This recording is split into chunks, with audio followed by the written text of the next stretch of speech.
sun still. Yeah. Oh, no, don't worry. Okay, it's buffering. And let me see if it pops up.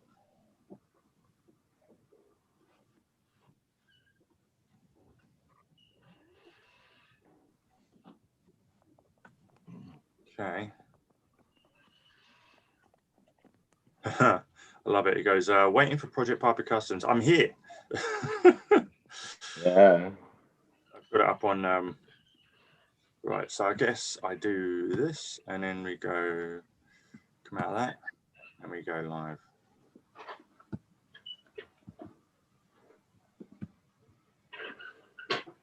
That's all right. Yes, we are on, gentlemen. We are on.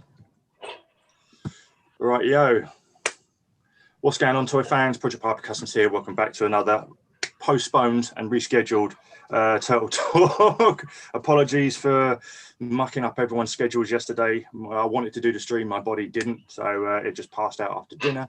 But we are here now, and thank you to my awesome guests. We've got returning with us, Pietro, Turtleboy83. How are we doing, mate? Everything okay? How are you? Yeah, man, I'm awake. I'm trying. And of course, we have our special guest this week, the awesome DRIPORAMA. Thanks for being on, man. I appreciate it. No problem, no problem. Excellent. Yeah, man. So as I say, it's a bit of a slow week this week with Neck and News. Not much really. I don't think they did anything for Turtle Tuesday, that I remember, unless it was the interview that he did with Blaine on Instagram. But yeah, sort of the only sort of things that popped up was they have put the Casey Jones and the 2-pack Casey Jones and Super Shred up for pre-order instead of a flash sale. So that's up for a week. So that's good. They're getting control more of their stock. Hopefully more and more will happen. So if anyone they're up there now. And then just a couple of little bits and pieces on Twitter that came through, because I think it comes about like Wednesday, Thursday, Friday, Randy just jumps on and starts answering people's questions. And there was a couple of bits that caught my eye I thought would be interesting. One was, here we go. Hi, thanks for recent efforts in making more TMNT products available online. Any plans to re-release the Wave 1 darker green Toon Turtles? And apparently he says there's something else in the works for those guys. So we may see the old Comic-Con Toon Turtles with the darker shade back again. And we've got 2 packs of the Turtles. They might be going up for pre-order. He was asked that and he just says stay tuned. And then just some other bits outside of Turtles, like Bruce the Shark for the Mego Shark they're going to do for Jaws. They're still working on it, long way off, but that was the only update he gave on that. And yeah, just a couple of other bits. I think one of the Back to the Future figures is going to come out late September, early October. And that's pretty much really all that's been going on lately this week, apart from last week when it was all crazy. But yeah, since we got Mr. Drip on, I'd love to get your thoughts on all that we went over last week, like with the Judith Hogue interview, and what are your thoughts on the April figure and the fact she's going to be trying to document the whole process, which will be cool to see as a web show. And yeah, just the other bits that are coming out. Just wanted to get your thoughts on it. I mean, I think she's a genius for capitalizing on the moment. Oh yeah. And, just like with the whole like Casey Jones, the actor, not approving for the face, and then seeing her being proactive about it. It's kind of like showing like, okay, we don't know what's going on, but at the same time, just to see her being so involved in the process, it really makes people like us that we grew up watching her. Yeah. And now we see like we have this opportunity to actually get closer to her by just asking her questions and then watching her document the whole thing. And us as turtle fans, as toy fans, we're like nerding out because we get to hang out with her and then see the behind the scenes of how I mean, even though we all watch each other create figures and dioramas, but to see NECA behind the scenes, that's a pleasure. Yeah, absolutely. We're in the 30th anniversary, so it's no doubt jumping in it, riding that one. But she seems like genuine. Just I guess she's now just how you are about it's just great to see her that involvement, and hopefully, once the new year comes and the 30th anniversary comes, she may only be riding it for this wave. I hope she don't. don't think she will. I think he knows how much fun it is right now. And I think the process of getting the figure out obviously will take until next year anyway. But yeah, the fact that she worked that into the deal, it's kind of like she put Randy on the spot, just like had him up against the wall digitally. Right. All right, you make it pre-order. I'm going to document the whole thing. All right. And so that was it. He was like, yes, of course. And I was like, yeah, sure, man. You got to get some hustling. But I think it was also her that I think I heard somewhere on YouTube that actually convinced Elias to actually agree to his likeness rights, because he did that post on Instagram when someone pulled off the damn mask and you just see he's underneath there with all the holes for where the mask was, and he goes, yeah, I was a bit freaked out having my face on a doll, but you know, I get the, you know, it's quite hot, and I have now since agreed to it, and apparently Randy's aware of it. They've got to work out a deal. Hopefully they can, and but yeah, so it is awesome to see her so involved, and especially that involved with NECA as well. You know, like immediately finding out who does all the toys, getting in touch with them, and then just interacting with us in the community, sharing just some bits and pieces. Like we desperately want to get her to see that second time around Dio behind Pietro right there. And then yeah, she thought one of my videos was cool. She put it in there, very cool. And it's just literally a custom versus official disguise rap, just a fun little versus video I just threw together, random as anything. And she goes, oh, very cool. And I'm like,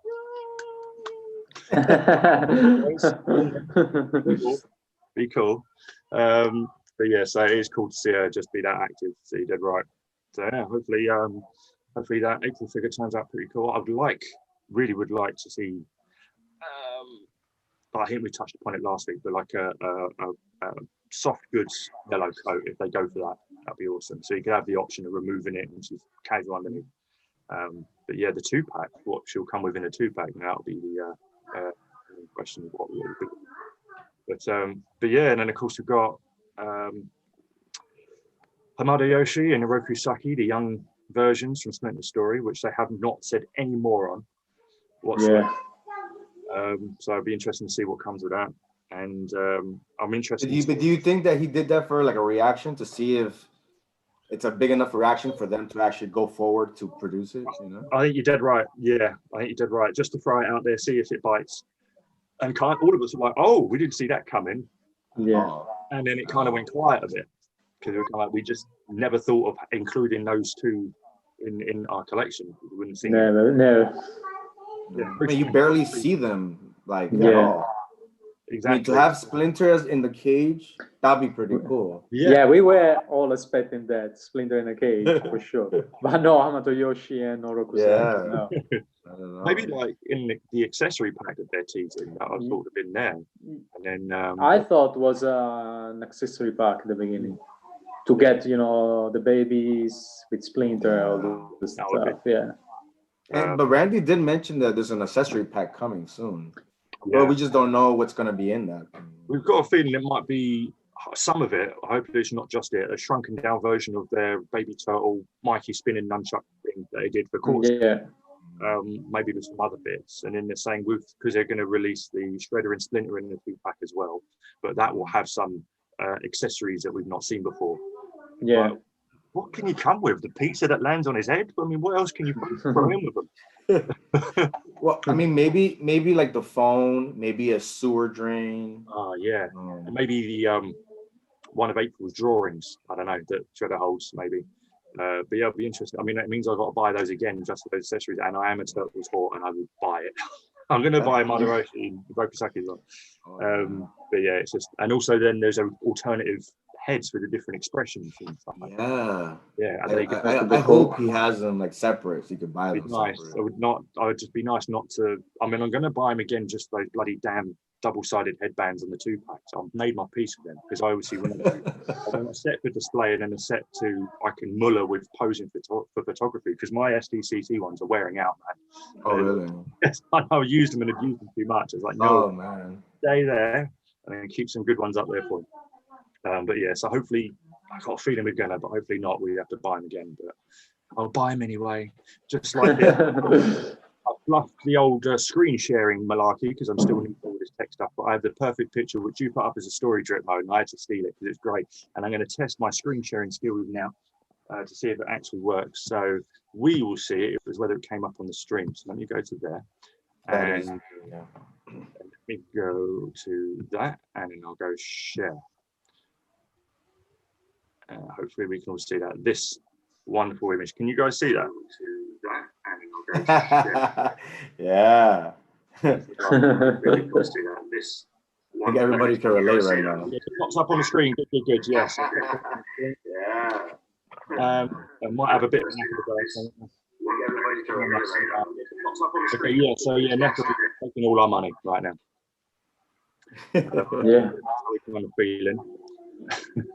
So I think I've got a bit of an echo going, so let me just turn that post is overdue because I think because NECA's been releasing back to back for the past 2 months, we're just like, oh my god, my wallet needs to breathe a little bit. Yeah. It does, yeah, just back and stacked.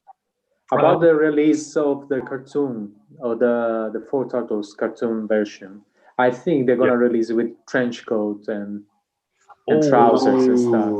To have all of them, yes, I would love. I think that should be the the right thing to do. Was I can't remember. I know they did it in the comic with the unmentionables. They're all in like mobster gangster gear with the hats and the trench coats.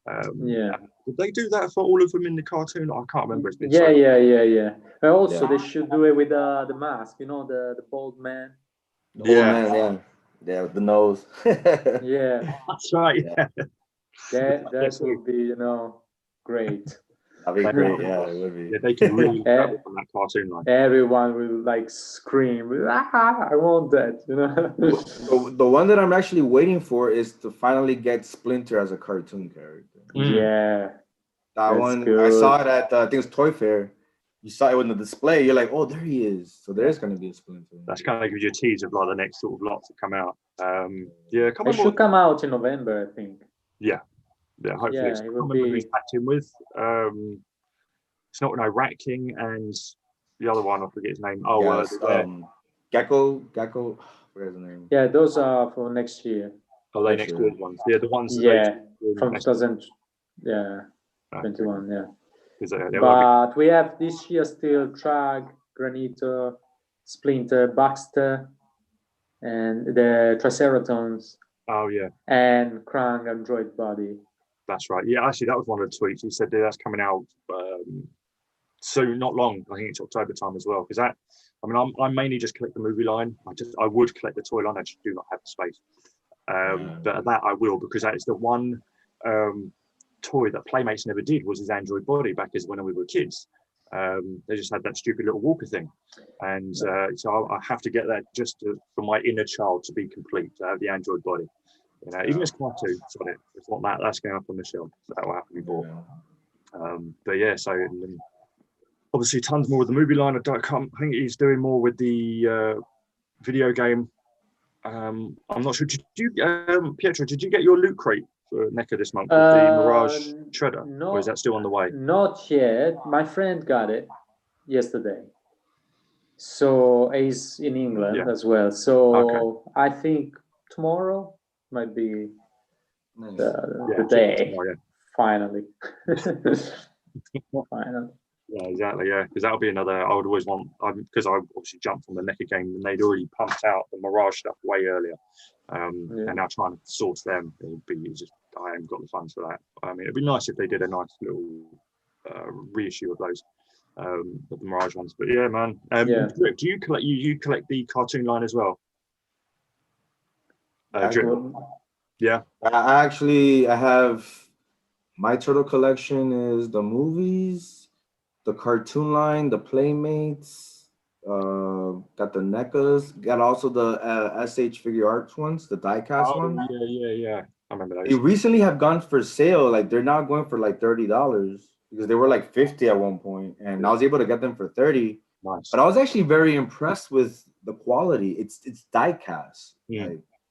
They don't feel weak. They don't feel like they're gonna break off. No. So that was an interesting one that I have. But and then what else?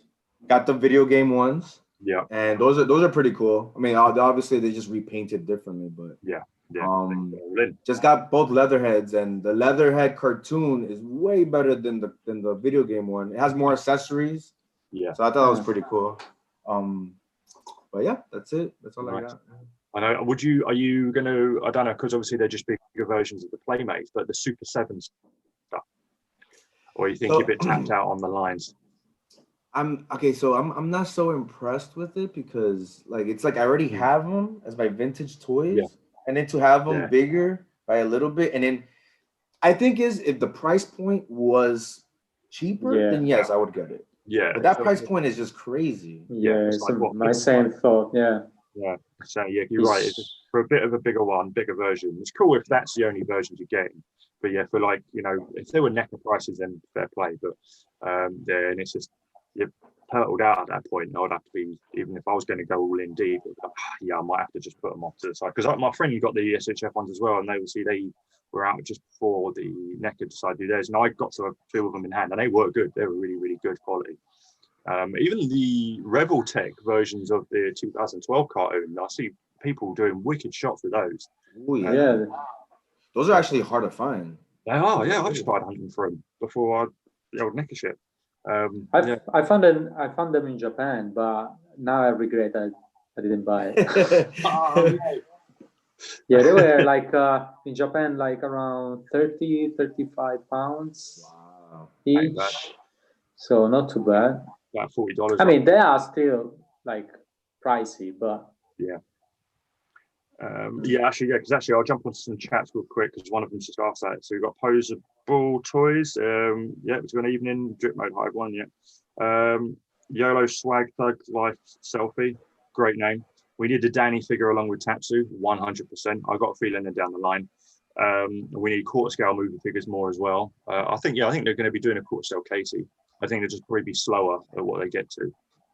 Because obviously someone asked if they reckon they'll do a quarter scale Toka and Raza. I was like, they wouldn't be. They'll be 1-to-1. They'll be massive. Scare the shit out of your pets. And you've got guys getting the Super 7s now. We're sort of going to pass on those. They look cool and hope people enjoy them, but I think I'm just going to stick with the NECA for now. And the YOLO Swag Thug Life, I still have the Rebel Tech ones, great figures, but not super durable. I've heard they obviously don't last over time, but because they're superposable, all the articulation. But yeah, that's it for the moment. So yeah, that's and there's a guy on YouTube that he did a review on the Super 7s, and the quality is very flimsy as well. Like they were like when you grab them, the arms kind of like dangle a little bit. So it's like if you're gonna pay for that, you're expecting quality. Like you don't want a little dangling pieces. No. I mean, when I think was it Randy who did the tour at Toy Fair in February, and he went through the case, and one of them had fallen over in the case, and he just hadn't bothered putting it back up. It's like, really? You might want to sell your display a bit more. But that was quite funny. I've got to ask Pietro, how are you getting on with your metalhead? Has it any movement on the shipping at all? Yeah, finally yesterday updated. So not shipped yet, but his update is there. So ready to ship. Finally. Okay, good. Yeah, finally. After, I don't know, more than 5 weeks. Oh yeah, that's crazy. That's absolutely crazy. I mean, Christ, I pre-ordered it purely because I want to do a custom with it project. But I've gone UK, and I was worried that I was going to get my UK one before you even got yours. Yeah, before me. Yeah, easy. That's the thing. Like I asked with like I was saying before, with the NECA store to do the test, whether we would get it here quicker rather than our UK stock, and it does arrive quick. But yeah, it seems like they've made improvements on their shipping as of now. It just doesn't help your case because it was way back then that it's now just started to move. One thing moving on that I definitely wanted to talk about, and I didn't actually get a chance to talk to you about it last week, Peter, because we were just wrapped up in NECA news, is like people's stories, origin stories, how they got into this game, not just collecting, but in the creative side of the hobby as well, like with customs and dios and all sorts. And I love hearing people's stories of what got them into it. And what's great now is because yours, you probably may have covered this on your Insta, but your sort of origins die building directly links to drip mode. So yeah, I want you to mind kicking us off with that, how you got yourself started into diorama building, and then we'll move on to drip. That's aimed to you, Turtleboy. It's to me, sorry. I know. So I've got you on screen, you see.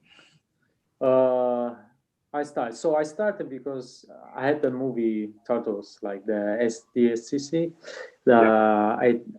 the movie ones. So I started like making, you know, sofa for them and stuff like this. And then, you know, I wanted to do more, but I didn't know how to do it. I always been in art things, you know, drawings, and I study comics and stuff like that. So, and finally, I watched like so many tutorials on YouTube before I started. Yeah. And then one day I watched DRIPORAMA videos. I said, okay, yeah, this is that's what I'm gonna do now. Yeah, I think his first video was about the TMNT, right? Yeah. So I think I started since the like watching you since the beginning. Awesome. So the second video or something like that. Maybe it was the underground station, maybe the first one. Oh yeah, with the quarter scale. Yeah. Yeah. So and then because of that, I started getting, you know, materials, tools, and that's how I started. And then talking to you, you told me how to get the foam board in UK. Yeah, I completely forgot about that. I had no idea. And it's like, yeah, Ben, you helped me get the foam board. Like, did I? I can't remember that. Yeah, because at the beginning I was using the cheap poster board, you know, the dollar store, the one you in America they call it dollar store. Yeah, it was okay. I made some stuff with that, but of course the foam board, the pink one is the best.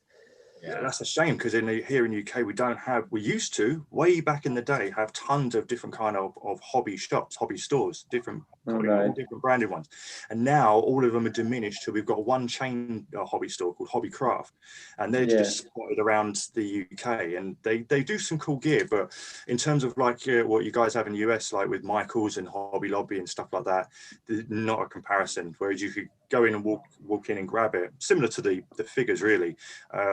We would have to do it online. We're the mercy online for our phone, Amazon mainly. It's very difficult here. It's expensive too. Yeah, it does. I mean, the cheap pink. Have I got a bit here? I can get about 2 or 3 sheets of this stuff. It's only thin. It ain't bad. It does me for little bits and pieces. And get a couple of those for quite cheap. But when you start getting into the thicker stuff and go into blue and other different colors, then it just starts racking up prices. But yeah, it is a pain in the ass to get the older foam board here. But yeah, actually your big sewer dio you did is actually because when I was doing my tunnel, I had the idea to do it for way before I actually got to do it. And so I was hunting through YouTube for people's sewer dioramas just to get some inspiration, just seeing how they did, you know, just so I could pluck some ideas. And then of course I came across your one. And then from there, I sort of just binged the rest of your videos, like from the dump truck that you did. I thought that was crazy. And I just literally just binge watched the rest. And I ended up just forgetting about my sewer diorama because I was just enthralled by everything else. And then I circled back round to it. But yeah, even like with franchises that I'm not really, you know, that crazy on, I'd sit and watch anything you make for it because it's still the craft of it. And that's what I love about your videos is because I sort of experimented with it in mine in actually showing the whole build process rather than just having it ready made and then breaking it down with some whip picks here and there. And then I got a complaint on a couple of comments saying, oh, your videos are too long, no one wants to see it. And I was like, all right, fine, you decide. Do you want this format of the custom video or this format? And everyone went with just show us the end product already and just tell us how you did it in between. So all right, fine. You know, it saves me a bit of recording, but I don't mind. But yeah, seeing your process, because I guess with customizing, like for instance on the end game Hulk I broke that into 3 parts. And you can tell what's more popular because the second part was all about the sculpting. That's got the lowest views. No one really wants to learn how to sculpt. They're like, oh no, not sculpting. I'll just go straight to the end one where you reveal it. So when it comes to a custom, people just want to see the end result straight away. But with a dio, there's more the creative ideas you can get and just the different ways you can achieve different things is 10 times more fascinating than what I can do at custom. So I guess that's why. And then you make a little mini movie at the end of it, and it's just crazy. Absolutely love that. Especially what cracked me up is when I saw your Ghostbusters rooftop. When I saw the thumbnail of it, I thought, why has he put a picture of the Diamond Selects builder diorama up there? Because it looks identical. I was spot on, and I was like, yeah, exactly. No, you handcrafted that. Good man. Yeah, and it's awesome because I tried hunting down those pieces, and that's a nightmare. But yeah, so that's kind of how I just got onto Drip as well through that sewer diorama. But yeah, so yeah, how what got you into diorama making way back when then, mate? So actually, I've only been doing this for 3 years. Oh, really? Only 3 years. Now I am a student of the arts, so I know how to draw. I know how to, and then for everyone that wants to know why my videos so detailed is because I have like 10 years of video production in my Oh Christ, yeah. Okay, career. now it's clear. Yeah. So like I used to manage a studio, I had like camera guys and all that. So like I look at the bigger picture, you know. So then when 3 years ago, I actually moved from Miami to now I'm in Austin, Texas. So when I'm not building, so the reason why I moved over here is because I got a job at Dell. I work for Dell and I design products for them. So then as I'm moving to a new world, and Miami is very ethnic, very Latin island, and then you come to Texas, it's very country, very white, and it's just like two different dynamics. And I didn't know how to adapt here. So then as I was just trying to figure out what to get into, then all of a sudden I saw in the store, I saw Michelangelo on the 1/4 scale. And I was just like, when did this happen? You know, when did they make turtles like this? Like, what? It's the movie. Oh no, it came out of nowhere. And then from there, I was obsessed with it. And then I saw a gentleman, not crossplay Chris. He's the second one that I saw. I love this rooftop diorama, and he actually made it out of wood. Yeah, that thing is heavy. I love that man video. He was actually a big inspiration of mine, actually, starting the whole game. Yeah. I watched that too. But there's another guy, and I don't think he's really even known that much, but he did his own diorama. And I asked him, I go, where did you buy that? And he's like, no, I made it. And I was like, what is that? What do you mean you made it? He's like, dioramas. And I started Googling it. And first, there's diorama that's like a makeup company. So I was like, that's not it. And then I looked into it, and I was like, oh, okay, so people are building these things. And then just to give credit, there's a guy named AI Figures on YouTube. Owl's Figures, I think. Owl's Figures. He's from New York. Yeah. He's really focused on like bodegas and street dioramas. He did one, and he did one episode where he just talked about phone. And once he talked about that, like everything made sense. Like now I'm like, okay, I get it now. I completely understand. So you can see the matrix, all the warts and crosses, and it just opened the world. So then I did the so my first diorama was for Freddy Krueger, and it was just literally a brick wall, and I did it with the white foam that that breaks apart like popcorn. So I played with that one, and it came out horrible. And then I discovered the pink one, and I'm like, boom, I got it. Figured it out. That polystyrene, I think I've got a bit of it here actually. Dig it out. Yeah, this shit. Yeah, it's harder to work with, but it does the job too. But it breaks apart. Yeah, you're right. Some landscape diorama, they use that a lot. But just to make the foundation, right? Yeah, foundation stuff. But to make walls and stuff. They put like plaster on it. And plaster, everything, foils. What cracks me is they're static grass applicators. They're static grass applicators. That cracks me up. But they've got a little wand, and they're just like shaking it, and all the bloody.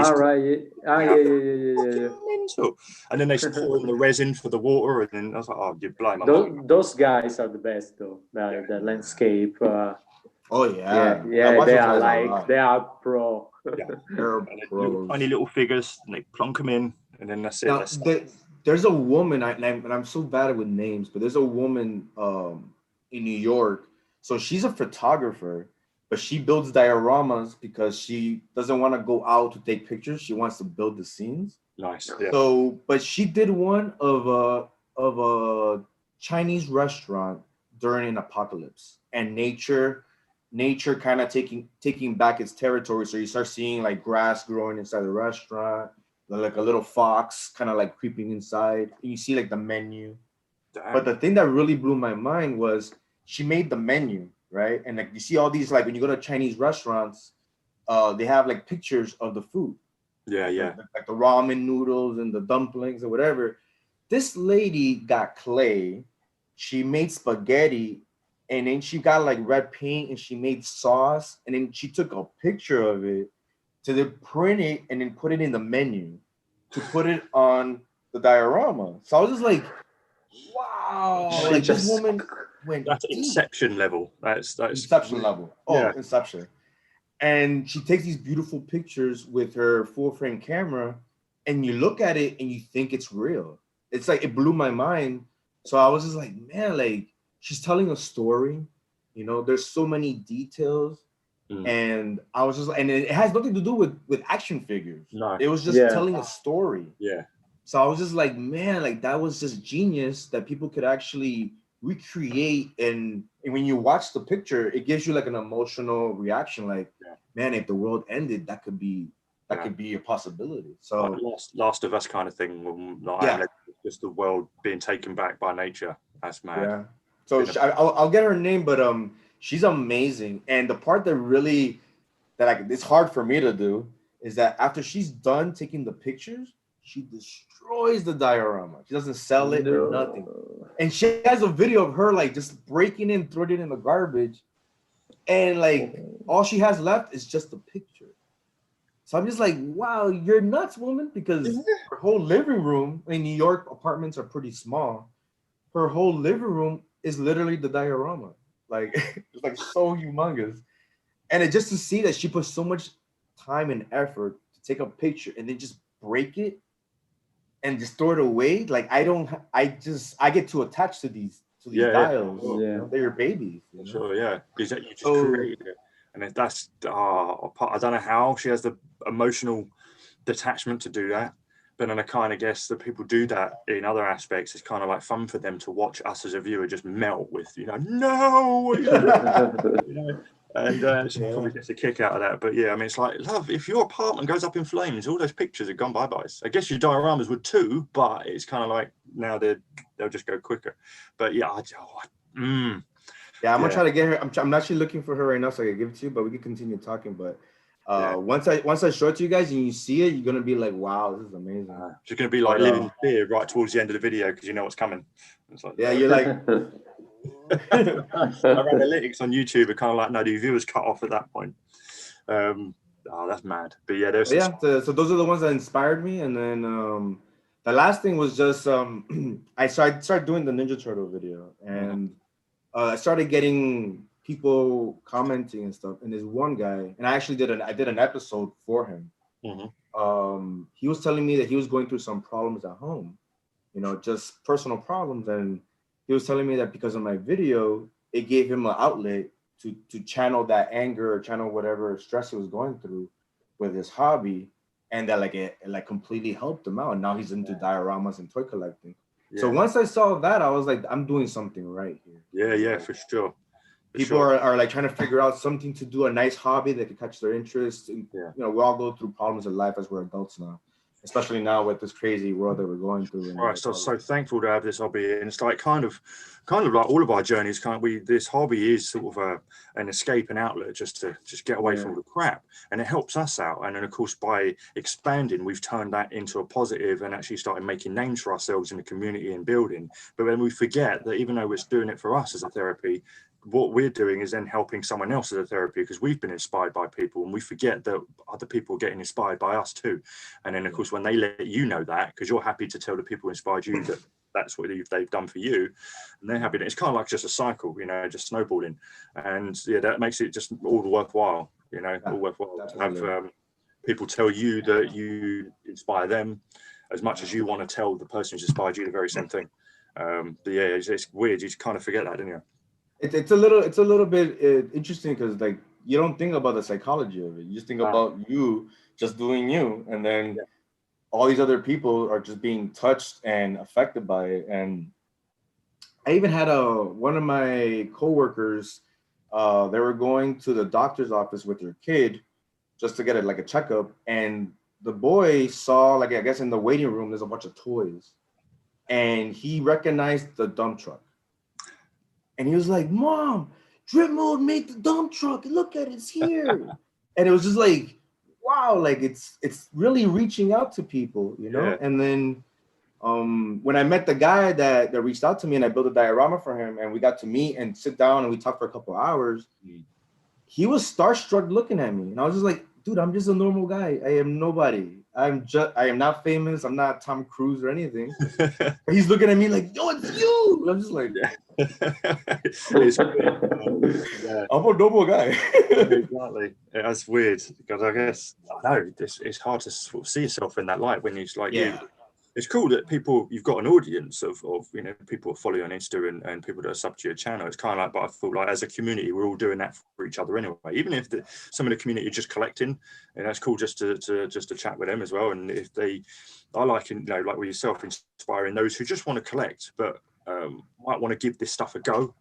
That's why I really don't do commission work myself, because I'd rather try, like, you just pick up a bit of a paintbrush and just give it a go yourself. You want to get that bug, and once you've got that bug, there's no stopping you, and you just want to learn all you can. And thank God YouTube already has. YouTube is like a university or a college. You don't get the paperwork, you know, at the end that says you're qualified to be anything, but you could learn everything in the world, any skill you wanted to, on YouTube. So yeah, the tutorials helped me. Like with the customizing, it was Glenn Webb, who sadly passed away. I found one of his videos, and along with Custom Chris Cosplay Chris, he did a BBS armored Batman Shitty Mattel figure. He just gave it a rip. I was like, I can do that, and I want to do that on mine. And then I saw his big one that he did with LED lights, and then of course the Turtles diorama, and that bloody image that he printed off for his backdrop. I still have not found that on Google, and I won't answer DMs about. But yeah, so you get inspired by everyone, and but yeah, you just pick it up. So I'd try and encourage those with, you know, just why I like to show the process of how I built something. Or if I'm going to just simply do a video where I've already made it, I try and capture as much whip pics and video clips I can then shove in and act as visual aids as I break it down. But yeah, that's what I love with yours, because you obviously try different things, and especially the one that blew me away was the big Japanese dojo for the Turtles in Time figures.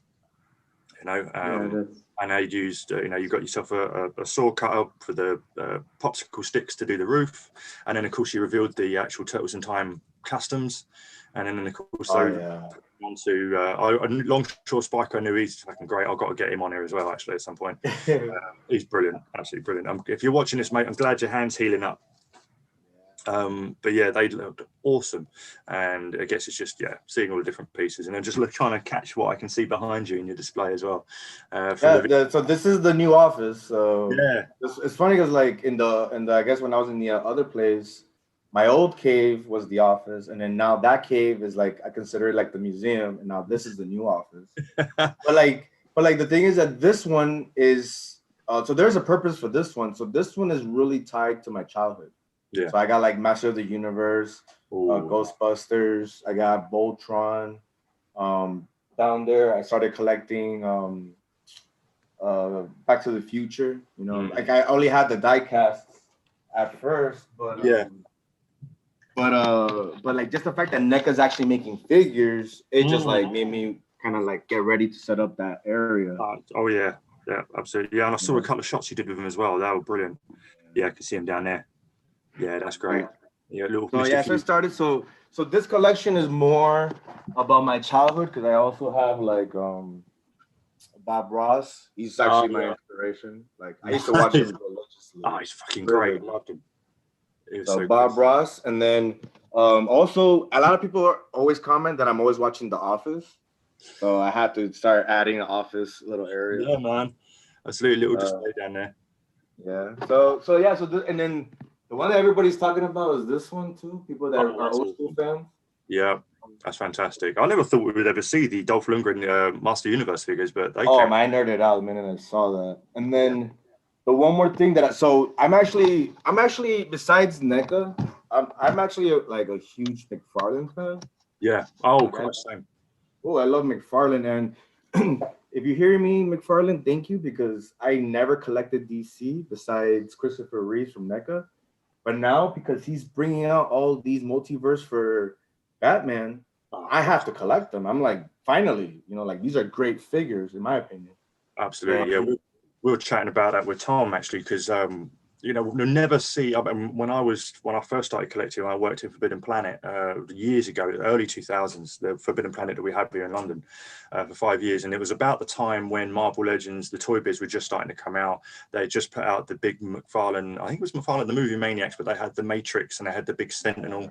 We kept getting a lot of them back because people were breaking the bloody tentacles, but that's when they were mainly more just like statues with like one arm moving and shit. But that was cool because it captured the very pose you wanted them in. Anyway. But yeah, they turned me around on figures, like how great it's come along, and then of course I grabbed all their Predator stuff, and then when I left that job and I needed all the funds, I had to unfortunately sell my collection. But then it was the NECA stuff that got me back into it, seeing how far they'd come, and now seeing that McFarlane now have put themselves back on the map with these DC multiverse, and they're getting better and better with each wave. Unbelievable. What was it? The Flashpoint Thomas Wayne, they briefly teased, that's an absolute must. I'm going to pick and choose which ones, but I always watch reviews of all of them. Like the Foosh just did a review of the entire latest wave, and I was just giddy about them. And just they've come away from their bloody square like articulation. I think the Fortnite articulation scheme has worked for them, and yeah, they're very well. I never thought DC Multiverse would actually start being better than a Marvel Legend in terms of what you can get for that price point. Yes, a lot of action figure you can get for just $20. $20. Yeah, and that's it. So yeah, they're on the map right now, and hopefully they start maybe doing some shit for the stuff that we saw. For a fact, because I try and dip in and out of the import stuff like Mafex and not so much SHF, but the Mafex stuff. And they've just, I saw today, dropped their Mafex Dark Knight Strikes Again with little girl Robin, because so we all just recently managed to get the Hush, and we're just interested in seeing what other ones that Mafex are going to try and do. And we got they've done the Dark Knight Returns, we've got that one. Then it just dipped into, I think, one of the animated versions. But I think they're easily going to do the new Robert Pattinson, the Batman, because I think now you're going to start seeing everyone try and customize their own versions now that trailer's yeah. Especially from that trailer, it motivates you now. You're like, I'm a fan. That's it, I'm a fan. Yeah, I'll be open. I criticised the hell out of that casting, not because of him, even though he was in Twilight, but I'd seen him in the Harry Potter beforehand and other bits and pieces. So acting-wise, I weren't, I knew he'd probably kill it in acting. It was basically like, would he fit the look of not only Batman, but then he has to try and be Bruce Wayne at the same time. Yeah. The hair, I used to have that haircut, but I guess they're going with the year 2 theme. He's not really focused on trying to be the old womanizer and have some fun with his alter ego Bruce Wayne. He's still that very much, I'm angry, I'm pissed off, I'm young, and even in the Bruce Wayne form, he's still a bit unhinged. He looks like he hasn't settled it. Obviously, the Christian Bale movie in Begins, they sort of just glazed over that with one conversation with Alfred. You might as well, date celebrities and might have a little bit of fun yourself and shit. And then he moves straight into that persona.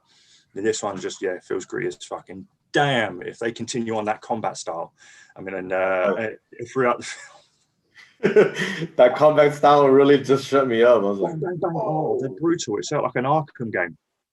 And I don't know if that suit that he's wearing there is going to be for the whole film, but just the idea of having the gun be part of the emblem, like he's keeping the tragedy close to his chest and using it as a symbol to, don't do that shit again.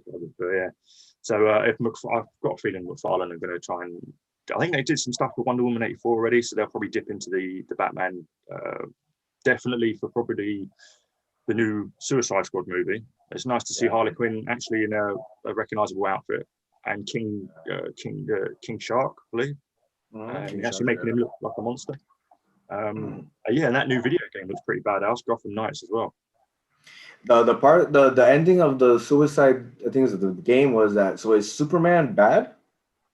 Yeah, the game I actually didn't catch. I just saw the cast reel for the film that they did, but I saw bits and pieces of stills for the game, and it was it's like Suicide Squad kills the Justice League.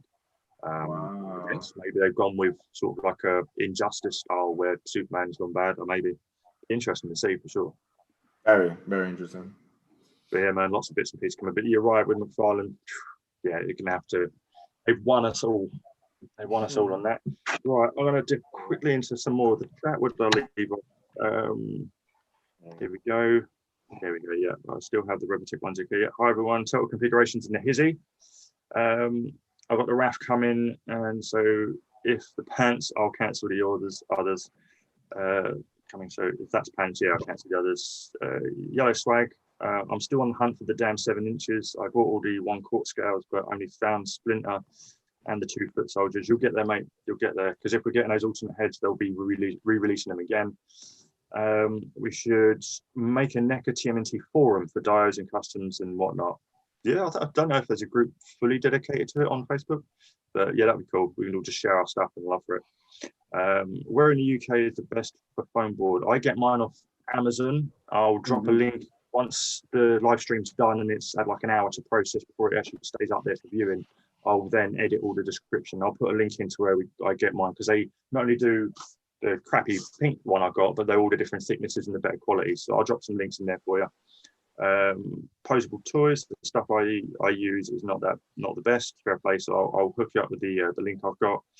I suggest you Luke Towman from Landscape Diorama. Yes, he's an Australian cat. He's fantastic.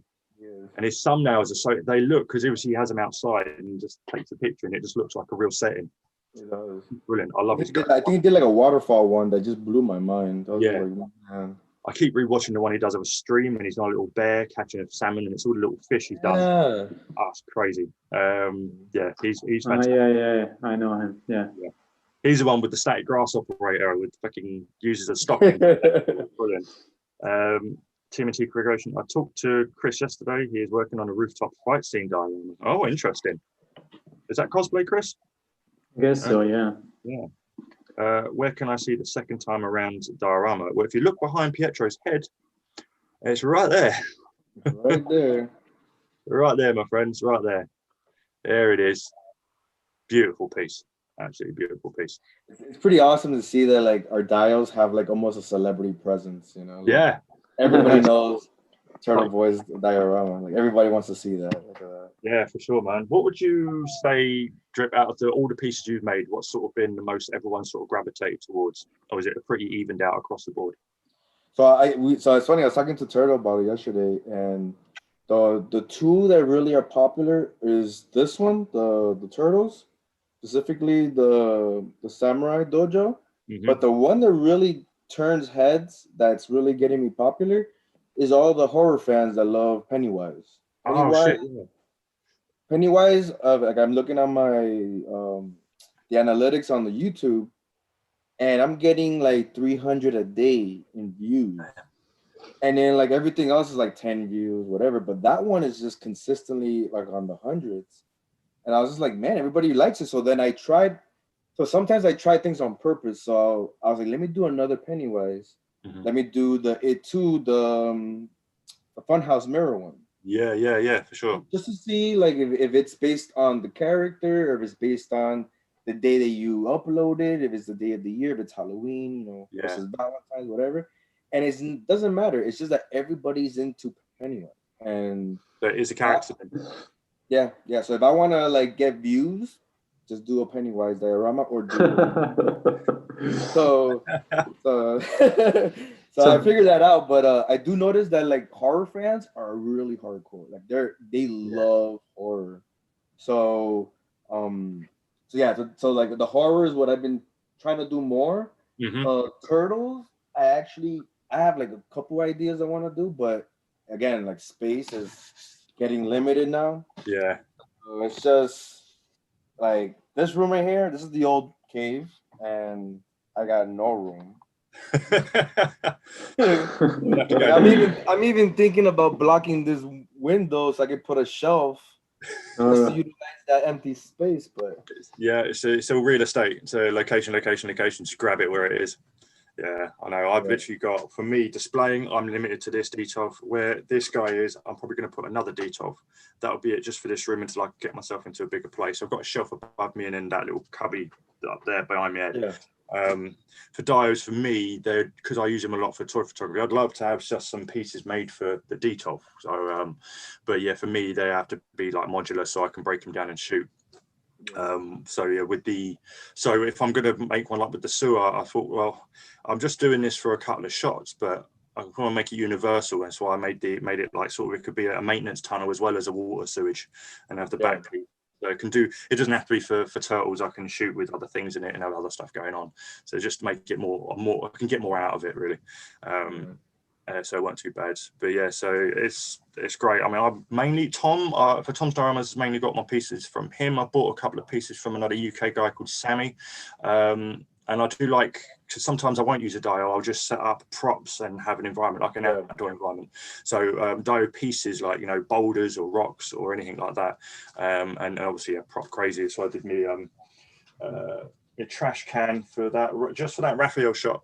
Very good job, by the way. Yeah, thanks, mate. Appreciate it. So that was a bit of fun getting ready for that. Yeah. That worked well enough. I was watching you behind the scenes, like I saw how you were like the photography, the trees, the lights. I was like, yep, there we go, he's doing it. It's awesome. Yeah, that's it. And just to even out of focus, just some hot glue and a shipping tube and a bit of paint, and I got myself an out of focus tree, and just a few of those, and yeah, that's literally it. Just as you can see, just hot glue streaks up and down a poster tube, painted it brown, bit of dry brush. Look at that. That is so genius. That is so genius. I mean, you can even see all the stop marks where I've made the stops, and just multiples of those in the frame, out of the frame, and in a shot, you just looks like you're in a forest.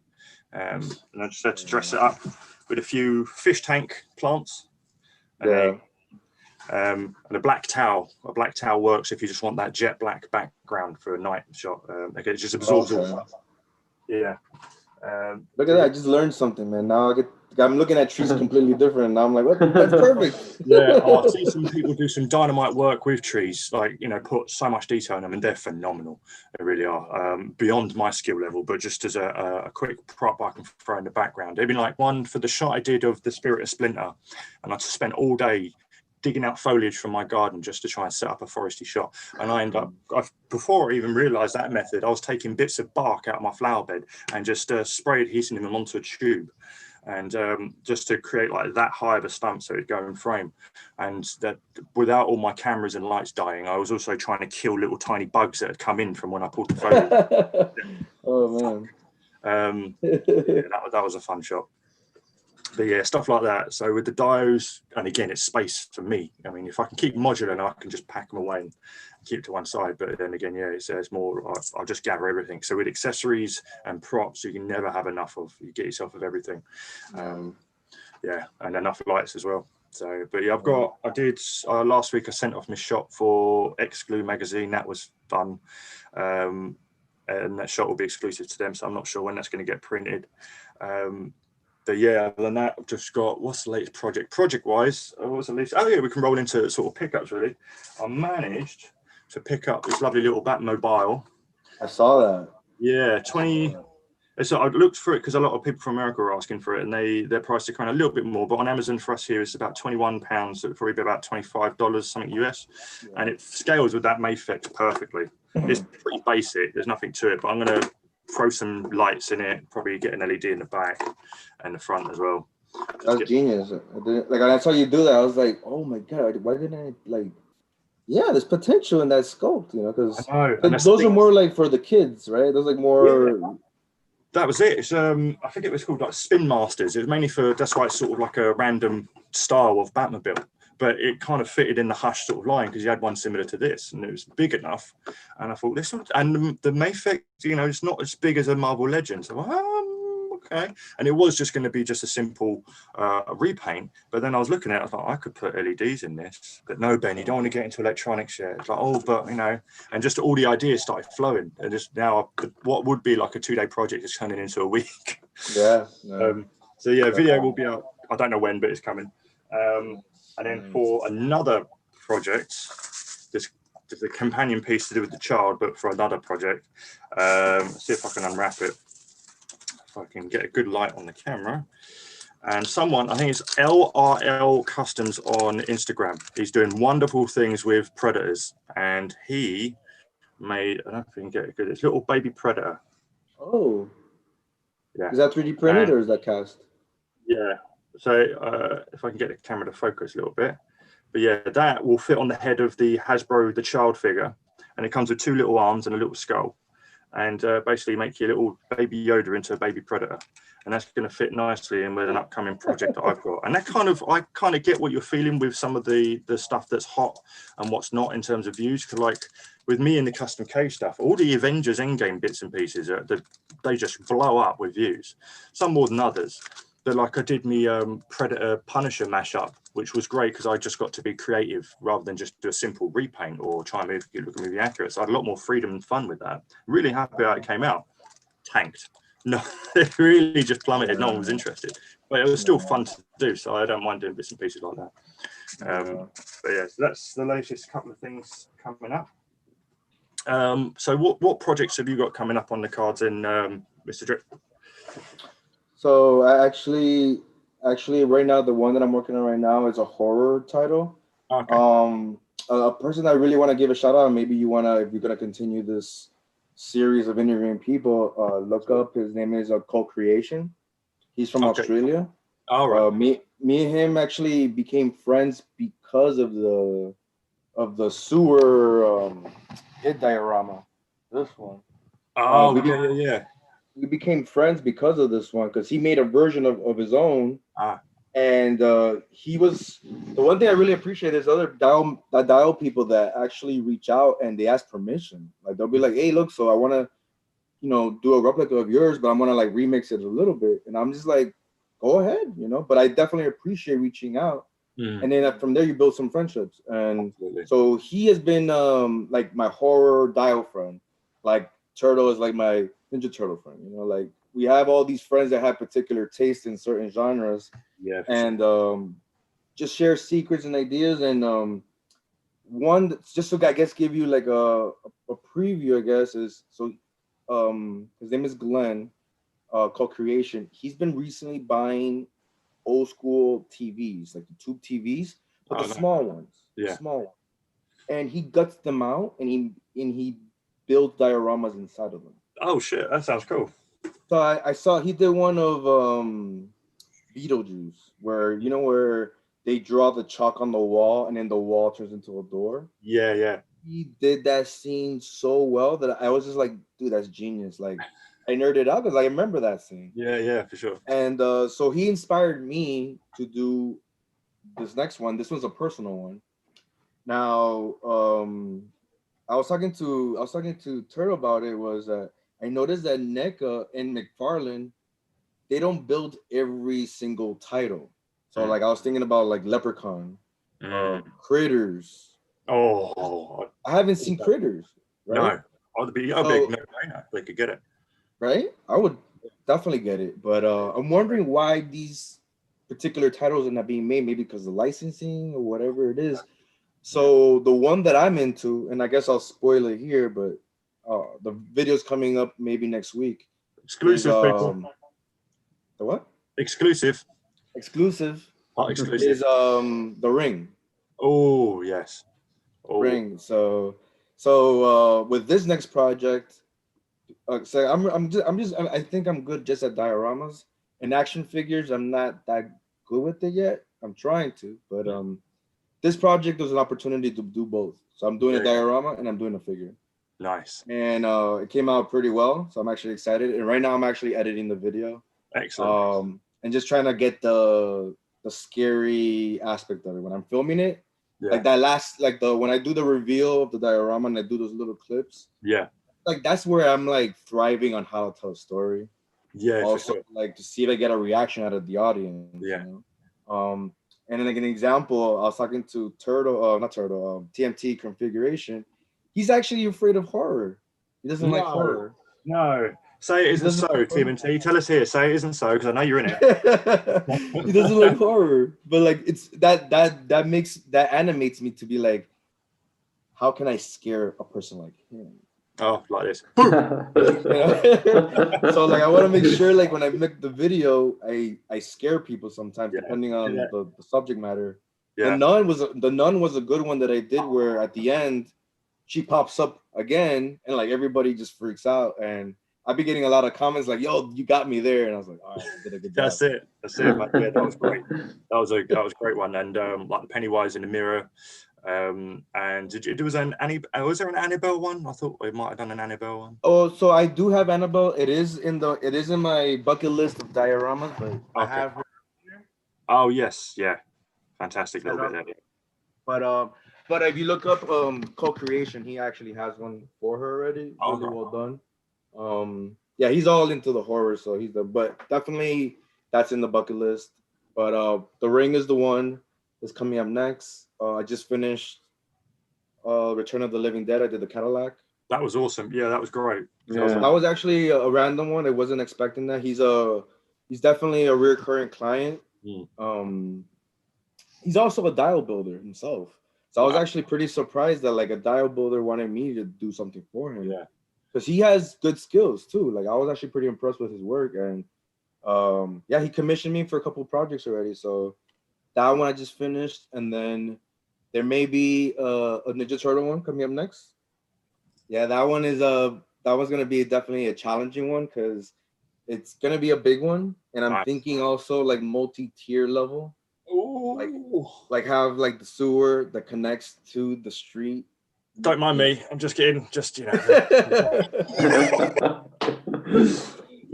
fucking hell. That sounds awesome. Actually, that really does. Yeah.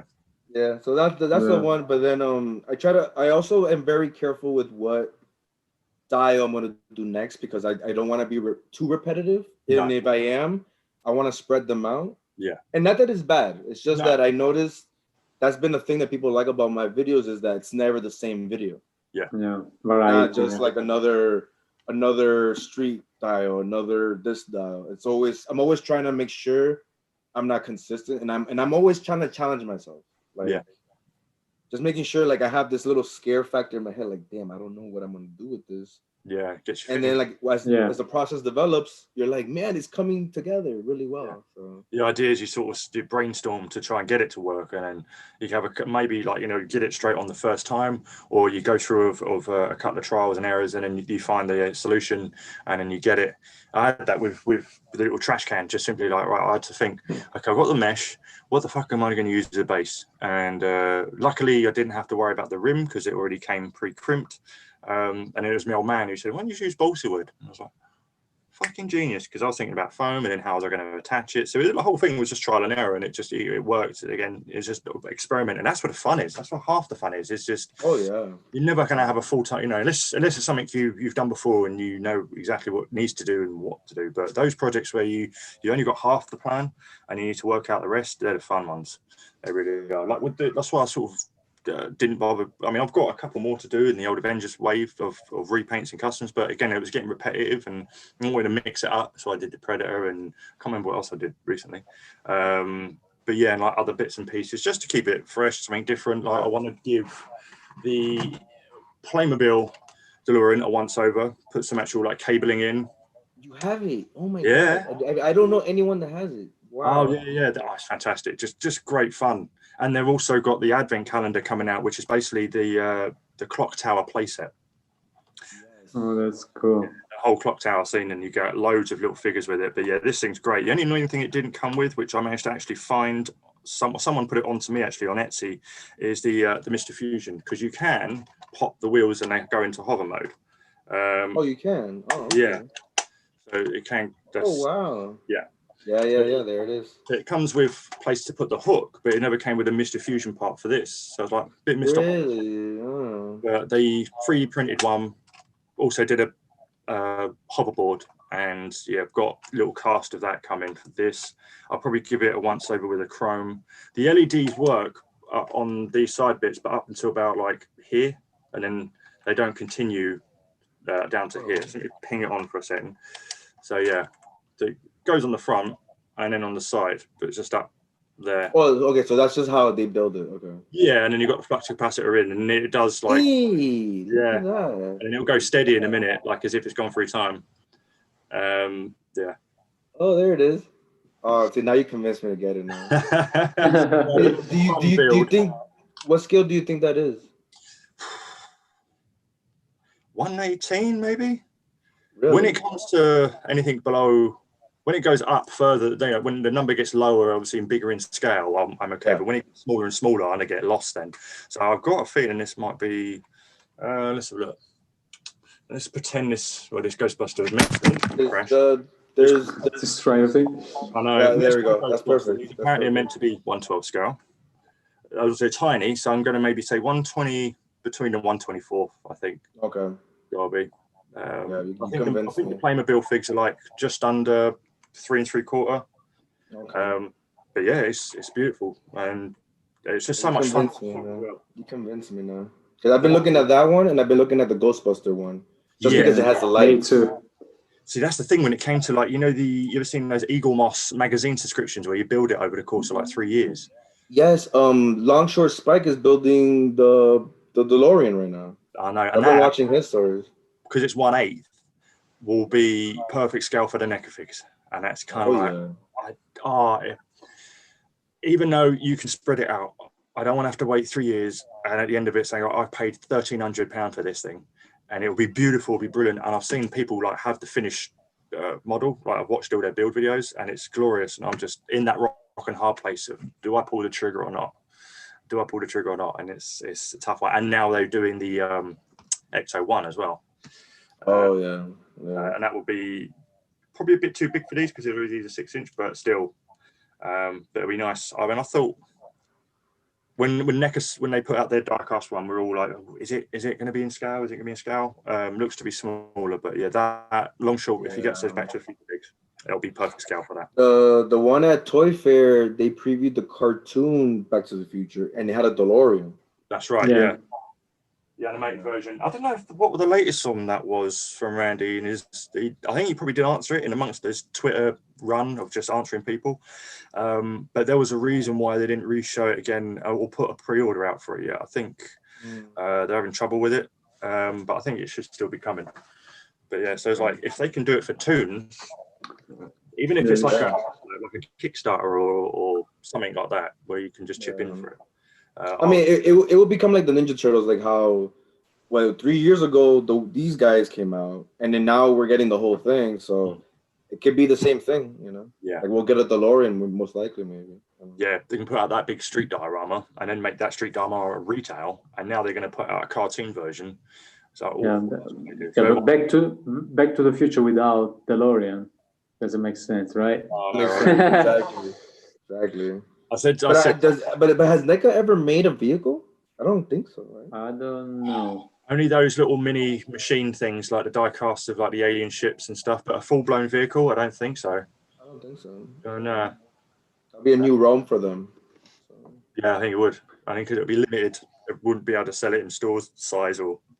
So it probably couldn't come. I mean, like, you know, we couldn't get these unless they were at Comic-Con. We couldn't get them here in UK at all.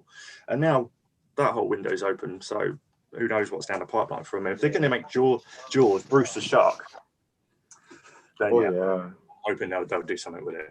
But yeah, so I mean, with that Back to the Future line, even though I put out obviously all the main characters, and they're going to do every single version of Doc, Marty, and Biff, I would happily buy George, Lorraine, I don't care, you name it, Goldie Wilson, just put one whole cube and Detolf just for all of them. Yeah, in any version. But I can't wait for the Cowboys when they start doing the cowboy versions. Oh yeah, and then the train. Oh my God! There's whispers. I saw a guy. Go ahead. Yeah, sorry, there's whispers they're going to be doing that in Playmobil form too. Just so you know. Yeah, SNZ Figs. He told me about that before. I told him about the clock tower playset. He said he heard somewhere that they were going to look at doing the train. The train. I'm not sure if it'll be the whole thing or just the front. As with all the little figs.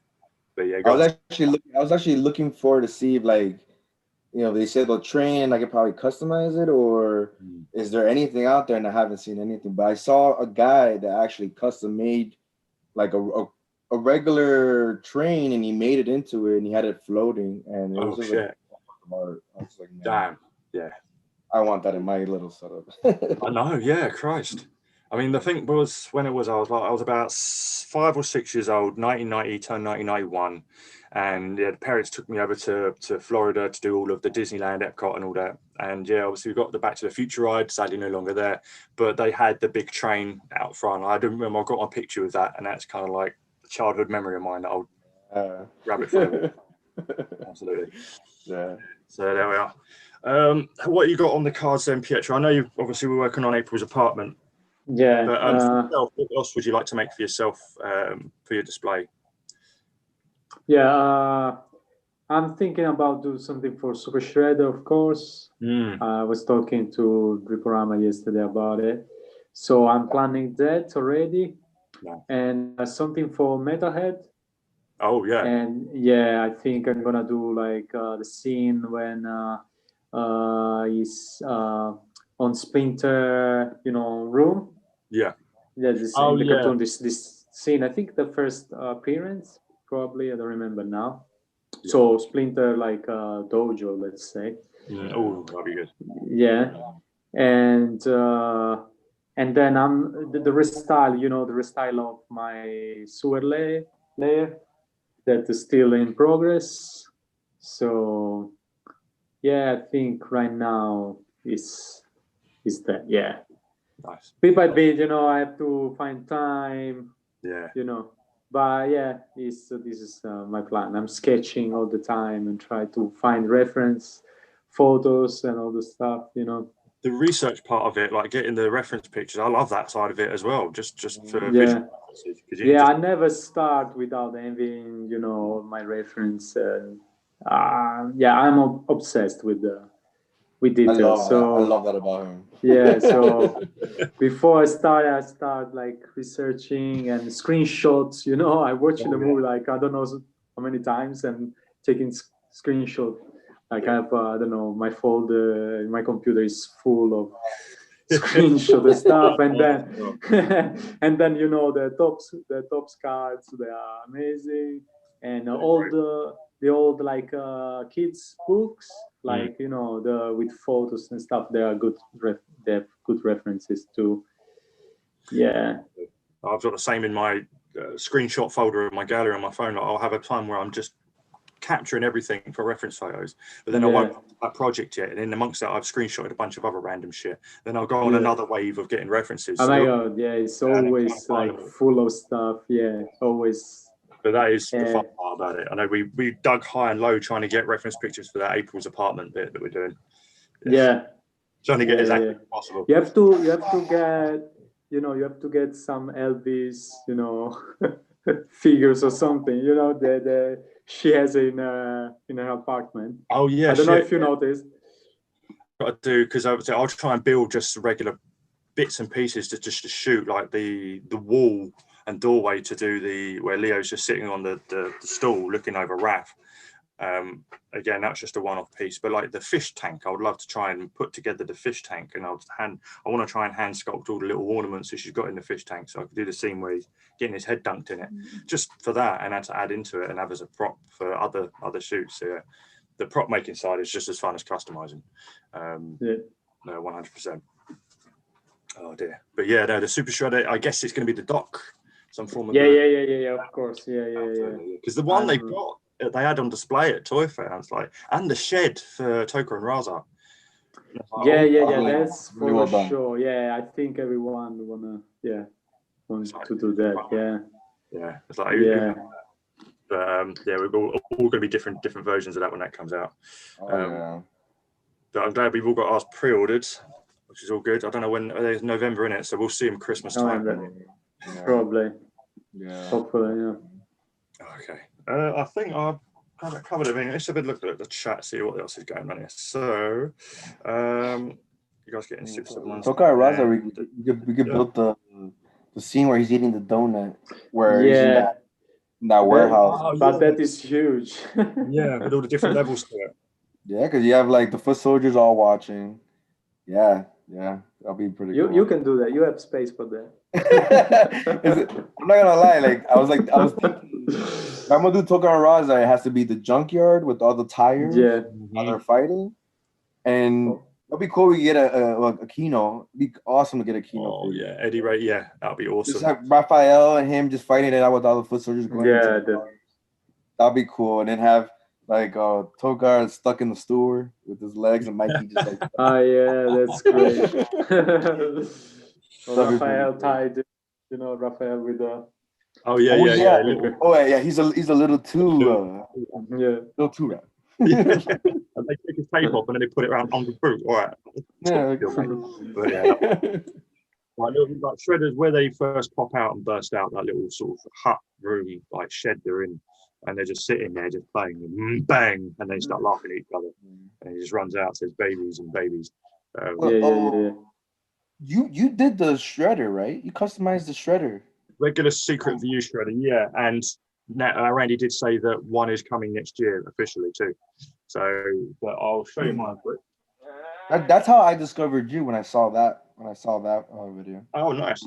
Yeah, let me get a bit of light on him. Where's this one working? A bit too bright in here, but I'll shine it that way. Yeah, so bought another regular shredder. My friend 3D printed this serrated edge circular buzzsaw crown because I tried to do it to that one, and I just think again going through different methods of how I could get these, and I thought no, it got to be 3D printed. It's kind of the only real way to get it solid. So yeah, he managed to. We worked on it to try and get a file that was as accurate as possible. It's a bit too bright, so I'm gonna shine it that way. And you did a great job. Cheers, mate. Yeah, this was all post-it notes. Little tiny. Are you serious? Yeah, and then a long strip of a post-it note. That's great.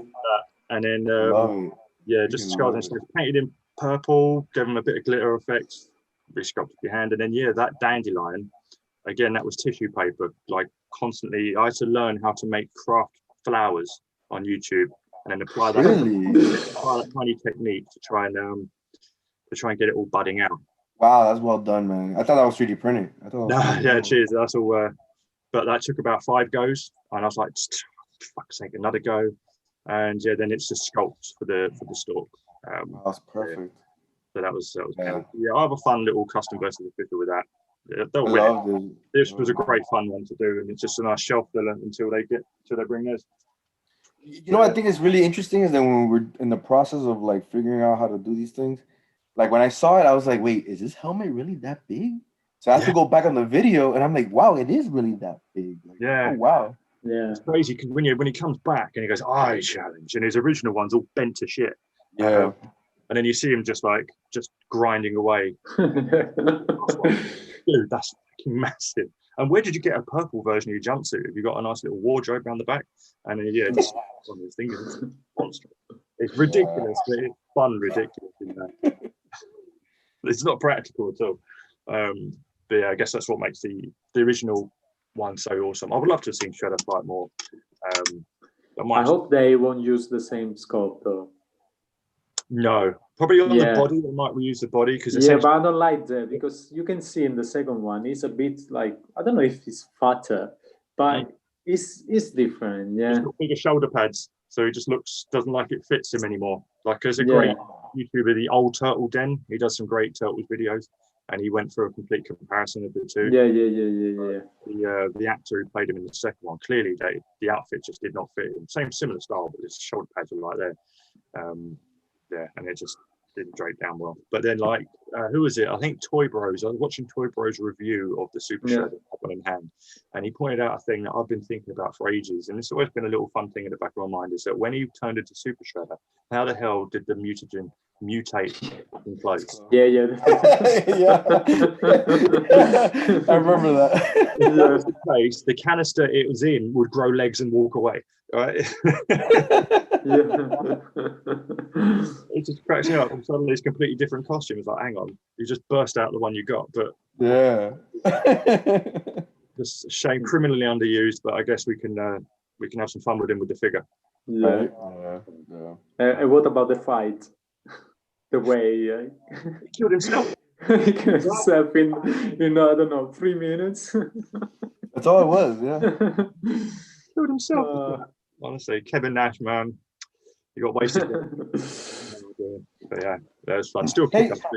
so how do you feel about what's it called? Is it Seth Rogen? He's gonna not Seth Rogen. What's his name? I think it is. Yeah, Seth Rogen doing the animated, the new one, the new. Yeah.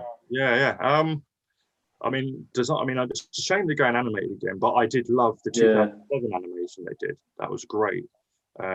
So I guess I can't wait to see how it comes out. Hopefully the designs are pretty cool. I mean, it's a shame the two Michael Bay ones weren't. They had some heart to them. You could tell the character, like they got the characters dynamic right between them. Just obviously, sadly, the look, and it didn't pan out. Again, it was basically the Amazing Spider-Man storyline, but with turtles in the first one. And then Stephen Amell, man, Arrow, you just couldn't do Casey Jones justice. I was quite excited. But it won't ever be a lice. But yeah, the animated, the new one, hopefully we'll get to see some designs, so we get a chance to see what they look like.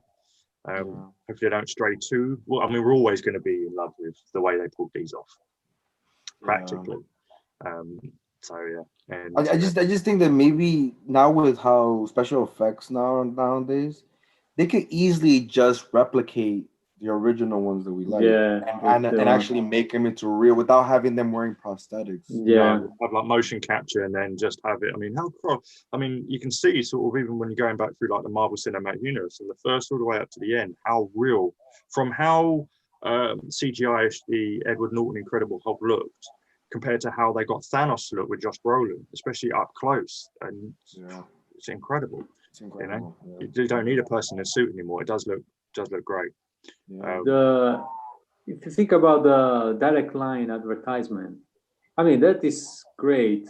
I think of course he looks a bit like thin, maybe skinny. Oh yeah, did you ever see that ad? We have a commercial in the UK. It's for a phone company. Is it the insurance company Direct Line? And they've used a Ninja Turtle in it, for the phone. And Donatello just rolls into the house and he's no longer needed. Yeah, it was amazing actually. Everybody loved it. I think it's better than the Michael Bay one. They have to make it just a bit, muscular, a bit taller maybe, but I think that design is already great. So it's kind of like a closer to the 90s. Yeah, definitely. Yeah, it's sort of a taste of what they can possibly do. So yeah, I'm all for excited. Hopefully, it resonates with us a bit more. I mean, that's what I say. I loved the 2007. Just even though it went a bit more cartoonish with it, just they got the character development in. Nice that it was a little bit of a tie-in with the live actions. But yeah, so I'm interested, definitely. Shame it's not live action, but maybe down the line we might do a live action. So it's not live action. I didn't know that. Okay. Yeah, it's not anymore. After coronavirus, they changed it to 3D. Yeah. It's whenever that gets. I don't know how much into production that's getting. I know COVID's just shut down everything really. So I'm not sure what development they are. They're probably working a lot out via Zoom calls.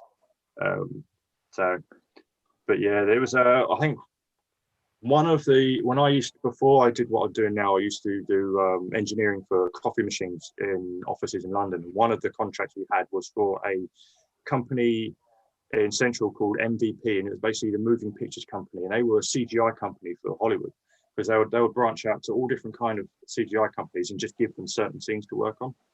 And so I'd go into the 3 or 4 floors they had, and each floor was just completely pitch black with no one but people working on their computer screen with just the light, the ambience of the light. They had their little cinema screening room, and then they had the kitchens where I worked in. But other than that, it was dead quiet. And I could peek around, and I could see one of the monitors, and they were working on the bloody Jungle Book by Jon Favreau, the live action Jungle Book. And this guy was just literally going over the same scene over and over and over again, just touching it up. And in the stairwell one day, because I had to take that when the lift was down, they had all the posters all signed you could see all the different movies they were working on. But yeah, it's crazy how much CGI is still, how much it takes. Just even for a scene, like one company will just get one scene they'll give. And I thought, what if they don't make it look like the one that this one's done? It's always just weirded me out how they can just put the movie in the hands of about 5 or 6 different companies. It works just like animation. Yeah. Yeah, just the same. Yeah, different companies. Are you involved in animations and stuff? Because I know that you went to Japan a lot and you know all these authors and illustrators. I'm not involved. I mean, I study art and stuff. I always be like passionate about anime, and especially like Fist of the North Star is my favorite. So because of that, I in contact with the animators. Like I go all the time and meet them, and when they come in Europe, we see each other, and I bring them around. That's very cool. So yeah, it's a bit because of my passion. When I'm into something, I try to go, deep. Yeah. Deep. So people. Yeah. That's it. Judith Hogue, we're coming for you. We're getting closer as well. That's pretty sweet. But yeah, so I was going to ask actually. Obviously, going on from the question I asked last week, Turtleboy, do you collect any other lines or what other franchises? That would be the sort of follow-on question. If you were to collect any other lines, what franchises other than Turtles do you enjoy? You sort of half answered it there with obviously anime. So yeah, I'm curious as to what other franchises do you enjoy yourself? For you, Pietro. Other franchise like action figures always. If you were to get action figures of other franchises, what other franchises do you enjoy that you would want to get figures from if you were to get any? I'm not into like action figure stuff. Like for me, like all started because of the NECA and Turtles, So from like I'm not into other stuff and not Marvel or DC or something. No, but nothing. What about if NECA did Fist of the North Star though? I mean, if they do in anime style, yeah, I will love that because no company has done anything with the anime style. They always do like manga style. Yeah. Or like movie, they want to do like realistic, version. But if they do like animation style, I would be very, very happy because this actually I want to do some custom one day, like because I know nobody will do that, so maybe that would be my next project. I mean, I would love to see you do a Fist of the North Star diorama. Yeah. The way you look at things, I'm just like, I want to see you do like this whole apocalypse, like Mad Max type. How much I'm obsessed with details in Turtles, right? But you don't know how much I'm into Fist of the North Star. It's another level. Like I know everything about that franchise, like everything. Like if I watch an episode of the anime, I know every single animator work on it. Like just watching the scene, because like as you said before, there were different studios. They send, they have one scene, right, each. Yeah. So I can just watch it, and I know this is this animator, this is this animator. That's great. Yeah, so I'm really. It's just on my screen, and we don't know any different. Be like, yeah, he worked on that bit. He worked on that bit. That's so-and-so's work. That's crazy. Yeah, even when I go to Tokyo and speak to them, they are surprised how like I can understand this thing, because they say, I don't know. They say, I don't know. I just I've seen some videos of like Europeans and Westerners and Americans like go over to Oriental countries, and then they start speaking the language fluently to like the people in the markets, and the marketers are expecting them, to just pull up Google Translate, and then they just go into the language, and they're just really, and then they're really impressed that they know the language like fluently, like accent as well and pronunciation. That's just hilarious. But I can imagine they are surprised. But I think SHF, especially old stuff, 80s stuff. Yeah. So they say, so I'm not an animator. I didn't work with them. All this stuff. They say there are no like books or this thing. So it's just passion. No, definitely. Really. I mean, the one thing like getting into YouTube was learning just to obviously basic edit videos, but then realizing that I thoroughly enjoy editing videos, and just I don't think it would be more of a pain. I've got to edit it now, but actually enjoying it. I mean, I'm only rocking basic King and Keymaster, but just being able to do what you can within that. I mean, I will take the most basic program and do something crazy with it. I could do 2 minutes in Photoshop. It will take me like 2 weeks in Microsoft Paint, and I actually and I'll try and find the basic video editing program, then just try and do the best I can with it. But it works, That's why I like with these streams. It's like, of course, others have got all the flashy graphics and all their user handles and all this and all the super chat up. It's like, it's cool, and I would like to get to that one day if I get a big enough setup. But for now, just 3 of us on the camera chopping it up. It's all you need. It's all you need. Otherwise, it just gets a bit too distracting. So, I mean, the content is what's more important, and the raw of just us talking is more valuable than having like lower thirds and like text flying around and stuff. So, but it will definitely make the production look nicer. Pretty cool. Yeah, for sure. I mean, at the moment on YouTube itself, you can see it has like Zoom logo straight on there, but it's like, you're not looking at that. So it's like it gets it off the ground at least. And definitely. So eventually it'll get to that stage, but getting all up there. I mean, now that I can do it, it took, when I hit the 1,000 mark, it took a good month before live streaming would kick in, because obviously if you get 1,000 subs as a minimum and this, that, and the other. And I was like, come on, I'm waiting for it. I mean, I'm not enough views to be monetized yet. I'm not worried about that. Just so I could live stream and get more of that. It took ages. But I'm glad I can finally get on to doing it. But speaking of that, I'm going to quickly go through some couple more chats, because a few more rolled in. Where are we at? So here we are. Got to make that staircase and store for the second Turtles movie. Staircase and store. Oh, was he talking about where Kino comes down the stairs and down into the mini Undermark fighting the bagoons? Yeah. And they will start just with Michelangelo's sausage nunchucks. Yeah. Do you know? Yeah, Drip. Do you know they in the first movie for the? Yeah, I remember seeing it somehow. But yeah, I could. They did that with quite a few of our films. There'd be scenes that I'd seen before, and I'd go to watch a movie again, and it's completely gone. Bloody UK. That's why we call them. If I'm breaking up, I've just got a bit of a internet area. We call. That's why our cartoon version was called Hero Turtles instead of Ninja. Yeah, got that. Got the Dojo caught my. Yeah. Dojo caught my eye the hardest. That's from YOLO Swag. We've got Thomas Brooks. Sup, your first live stream I've caught yours on. Cool, glad you're here, mate. Drip, your dojo was sick. Indeed it is. What's your thoughts on the HasLab Sentinel? It's a big piece of plastic. It's probably going to cause more divorces than the Unicron. But it looks a good piece, does look all right. Monstrous.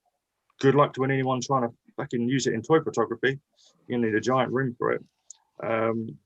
I mean, I actually pre-ordered it too, just to see if that's the mansion. Oh shit! Oh, that would look wicked. It'll be because if they're gonna be 26 inches, then it'll probably be this big. So for toy photography, it may look great. Because I have the Sentinel, but he's only 1/6 scale. So he's maybe the other one. Yeah, that's right. Yeah, the Marvel Universe one right there. But that's right, yeah. So it's a big piece of plastic. I'm curious to see how big it is in people's hands. Obviously, seeing it in their hands on stream is different than actually having it. Yeah. I want to see how it moves. So I'm curious as hell. I didn't pre-order it myself. I just don't have the room. But curious as hell to see what other people's thoughts on it when they get it in hand, and how people use it in toy photography and dioramas. So that is an absolute must. But I can see obviously the price point, especially for that Unicron. I knew as soon as people were funding that, it's like, does your wife or girlfriend or boyfriend know about this?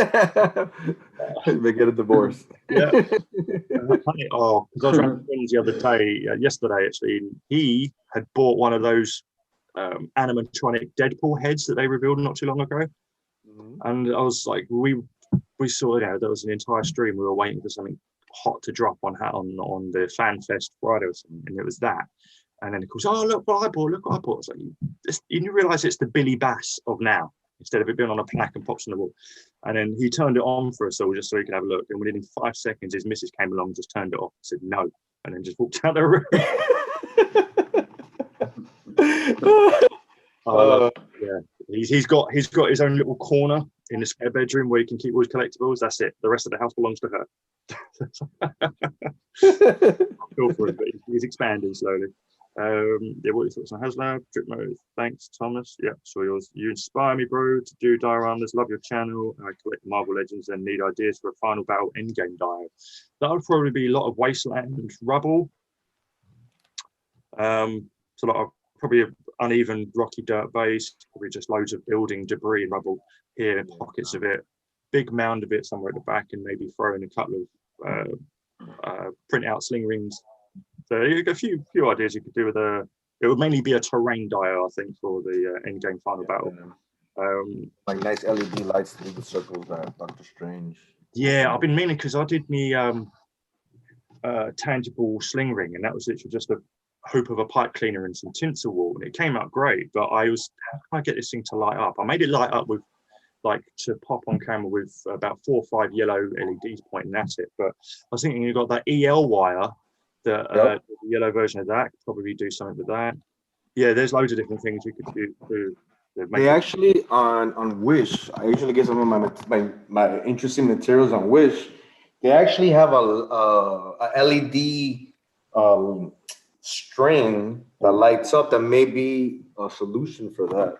Yeah, for sure. Let me find it for you. You made me think about that right now, like the process, you know. That's cool. Yeah, it could go in the inner ring, could glow a bit. Yeah, definitely. I mean, it's they're fun. Well, I would say they're fun to build. Your hands get caked in super glue, but the end result's great. Great material.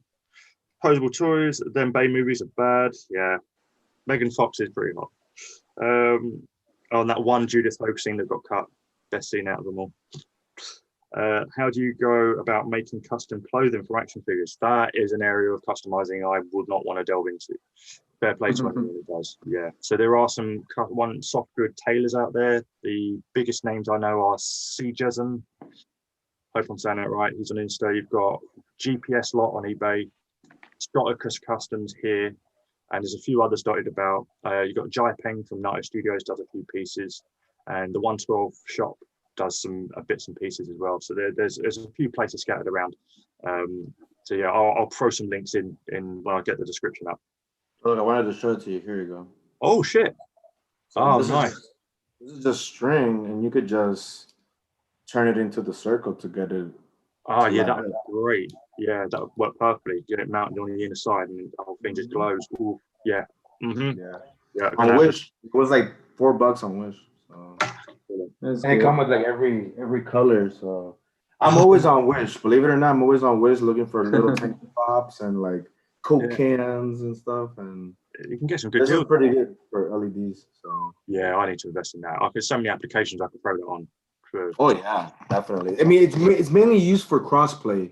People put them in their masks. Yeah. I've seen that. Yeah. So I'm trying. I'm trying to find like for cheap a smoke generator. But they cost a lot. So I want to do some steam. I want to do some steam coming from like a pipe. I keep looking. Actually, if you find something cheap, let me know. Don't take it. Yeah. It's funny you said that because I was looking up on how to make smoke. And there was a guy on YouTube that he got a Coke can. He broke the lid, flipped it, glued it, and he had like an area in the bottom that he put like a candle. So like the top gets all boiled up, and then the solution for the smoke, he puts it in there, and then when it gets hot, it starts making vape. But the vape is not as strong as you would want. So Longshore Spike, he does some of his he did the telephone booth for Bill and Ted. Very well done. And he had it kind of just like circulating, and I saw this really beautiful bank of smoke. And he told me the same. He told me buy a vape. Yeah. Oh, the thing for train models. Yeah. Yeah, there's a sort of fluid. I think it was one of the. Yeah, it's just like the vape. Yeah, yeah, like one of the, they had a smoke machine in the back of a Batmobile or something to create the vape, and it was a little bottle of solution, and it burnt off. But yeah, obviously because I was a dirty smoker, so I moved on to this, try and be a bit better. But this handy as fuck, so I can build a straw system. I could plunk vape wherever needed. But yeah, it's obviously that's not a solution for everyone. I understand, but yeah, I can. Yeah, that sounds like a pretty cool way of doing it. Probably keep it away. Yeah, it works a treat, but I don't encourage it. I don't encourage it. Yeah, you get a small enough generator. Yeah, I can feel it in that. Right, how to do it. So yeah, so off to bed, guys. Appreciate you putting the phone board links up. Yep, I'll get them up as soon as it's done. Toy configuration next time. I want to join. This is a great live. Oh, brilliant. Yeah, we'll get you on, fella. Definitely want to chop it up with you. And yeah, that's it. The chat itself. What time are we at now? Then? Right, I think it's just coming up for about 20 minutes before it's 2 hours. I've got nothing else topic wise. I think we've chopped it all up. Other than that, I don't know what time. What you guys like with time? Sorry. Yeah. What you Pietro? How you doing with time? You okay with time? Yeah, I'm okay. Yeah. Yeah, I'm okay. Oh, good stuff. What time is it over there actually for you guys, Drip?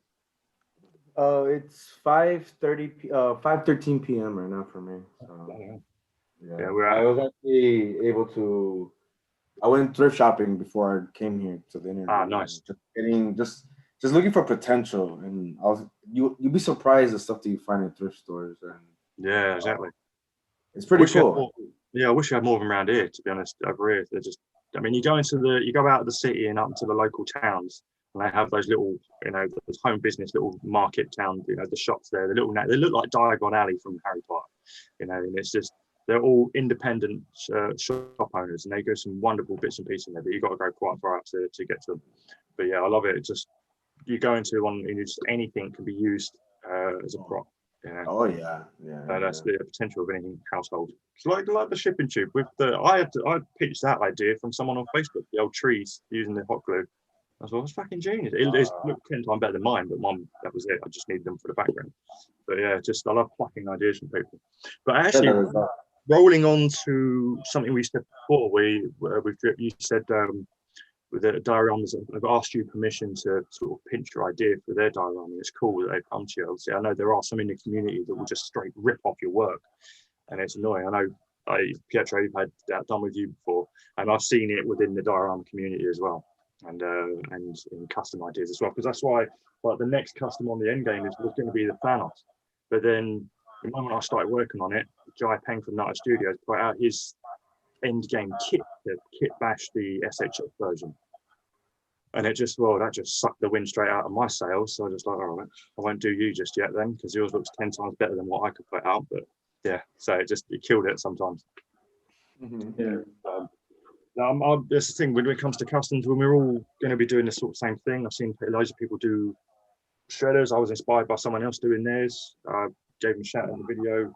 And like with easy repaints and sculpting, I can imagine like with pieces, like you've done, and all their neck will just come out, and like they obviously your Pennywise sewer, and then of course they went and made a bloody official one. And it's kind of like yours, because you can tell the art and the craft has gone into that. It just looks like okay, that's been pressed in a factory and then just out the door. Because it is. But yeah, so what, out of curiosity, what would your plans be for the Annabelle? If you say the Annabelle sort of things on the list, have you sort of had ideas of what you want to incorporate? Because I've only ever seen the Conjurings and the first Annabelle. I haven't seen any of the others, so I'm not sure. Yeah. I'm what I'm debating on is doing the basement that the two specialists, the paranormal, I forgot their names, that they have all the paranormal stuff in a basement put away with all the different cases. So I was thinking like, man, then maybe I'll do that basement. But then I'm just trying to figure out or should I just not include the case and just have her sitting on the chair, one of those other scenes? So it's just, I'm trying to figure it out, but then also I'm trying to figure out maybe I could just do a crossover with the Nun and with Creepy Man and just have them all like in the same room. Because with Creepy Man, I want to do the little tent where he pops up, But then that's a completely isolated scene from Annabelle and from the Nun. So it's just I'm still trying to figure it out, but I definitely love that NECA did it. Yeah. Figure. Oh, it's just like there's potential there, and I know that definitely the horror community has been like, "What are you gonna do with that?" And I was just like, Yeah. The idea is like the whole like Conjuring universe shelf of just different pieces. Yeah, that'll be awesome. That'll be awesome. You know what I would like to do about horror? I would like to make Ash versus Evil Dead Ash trailer. That I want to make that. Like, yeah, and with everything, every single detail, you know, all with like the bad part, or that would be amazing. Oh, you'd go maybe in. That, yeah, maybe I would do that. That'll be sweet. That'll be sweet. I know people have been giving it. I've seen some people try and do a attempt. They made it look really good. I just know you'll go balls deep. I think you missed that because I did it and just that's it. My favorite little tip from yours, which I thought was just genius, was using tea leaves as just some, in PVA or Mod Podge, as just like grime up against a wall or just within the street. And it's sort of like, just having that genius idea using tea leaf. Which reminds me, I've got to get one of those little tiny leaf cutters. They were brilliant. The puncher, But yeah, so the little tips like that, just like what you thought with the tree, I just think that it's just great. Actually. Yeah. I want to try and do a little bit more. So I bought with foam. I might try and have a go at making the shed for DRIPORAMA myself rather than have it be a commission, just so I can have a play and get used to it, because I'd love to just get involved more, because I'll be doing some props and stuff, but obviously the April apartment that we're working on. Because I just want to keep, I'm going to freaking shoot this damn movie, every single thing eventually, and then I'll move on to TMNT. That's it. But yeah, 11:20. I might have to wrap it up because I'm getting a bit knackered. So I slept all day to make sure I was awake for this one. But yeah, it's but yeah, so I think that is a wrap for now, guys. No other chats are coming in. That's it. So yeah, wonderful. Thanks again for coming on, guys. I really appreciate it. Again, apologies for yesterday, but it was great to have you on today. It's fantastic. Thank you. Get you guys back on again as well. We'll get Longshore on. We'll get some names in the community just to jump on. It's great. So obviously Tom couldn't make it, but he'll jump on our next one.